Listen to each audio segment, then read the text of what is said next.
In this episode, Dave Radcliffe is taking a walk with the Village Tribune's Ambler, Anne Lees, on one of her favourite routes. They start at Woodgate Lane in Maxey, walking east along the Maxey Cut to Etton, completing the loop by walking west along South Drain to Nunton, before returning via the Maxey Cut. So most people know you, Anne, as the person who writes about the Amblers in the Village Tribune. How did you get involved with the Amblers? I set the group up myself when I had to give up work and found that life was becoming very sedentary. So I just put a post on the Village Tribune Facebook page and said, would anyone like to join me for a regular walk? And two to three people joined me the first time, and it's built up gradually from there. We've got quite a large group now.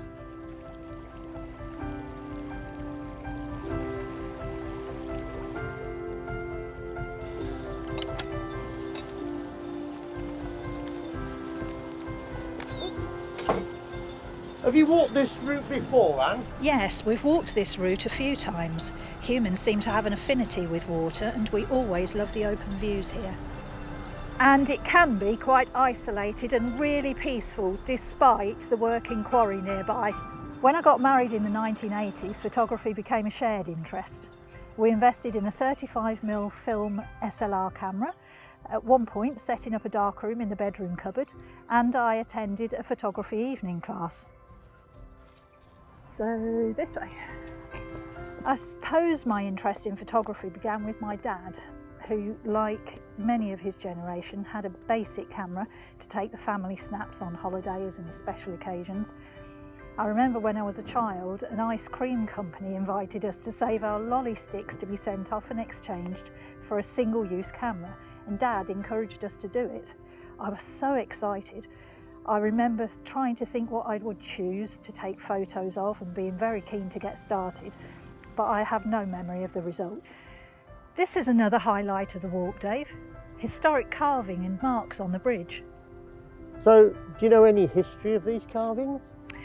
Texts from the early 1840s, written by the poet John Clare, who came from this area, suggest they were made by local workers, like shepherds and boys tending the cows.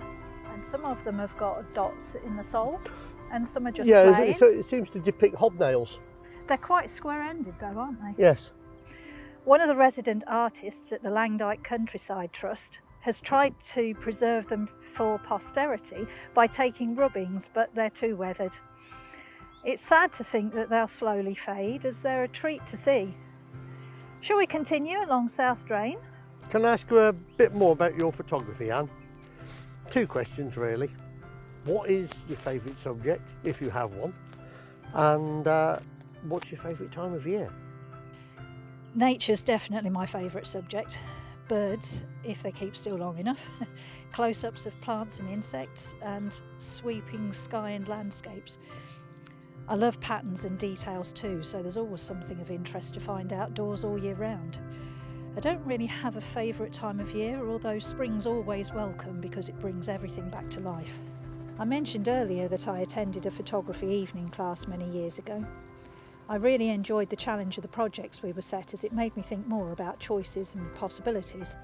I learned strategies like the rule of thirds, advice for positioning the main subject, contre-jour, shooting into the light to create silhouettes, and looking for the unusual angle.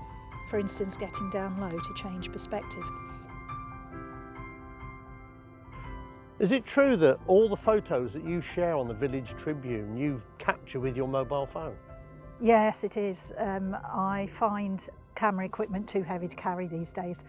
That's the advantage of smartphones. They're nice and lightweight and compact, and they do all the work for you. I choose what I want to photograph. It makes all the decisions, so I don't need to remember how to do it. And then I can edit later on when I get home. So, is this the Maxey Cut, Anne? Yes, it is, Dave. It's a flood relief channel that flows from the River Welland at Tallington before rejoining the Welland not far from Peakirk. You will have noticed lots of gravel extraction taking place. When the excavation's finish, some are landscaped into lakes and some are filled to create a natural habitat for nature. The Langdyke Countryside Trust already owns some of the lakes and pastures in this area, providing room for nature to thrive. This is one of the pits that the Trust are currently in the process of trying to acquire. We're back where we started. That was a really interesting walk, and this is a walk I'll definitely take again. Thank you very much for taking the time out from the Amblers to share this with us today. It's been a pleasure, Dave. You're very welcome. In the next episode, Dave meets the Trib's very own environmental champion, John Parsonage, over at Crowland, and is shocked by the sheer amount of litter being collected by John on a regular basis.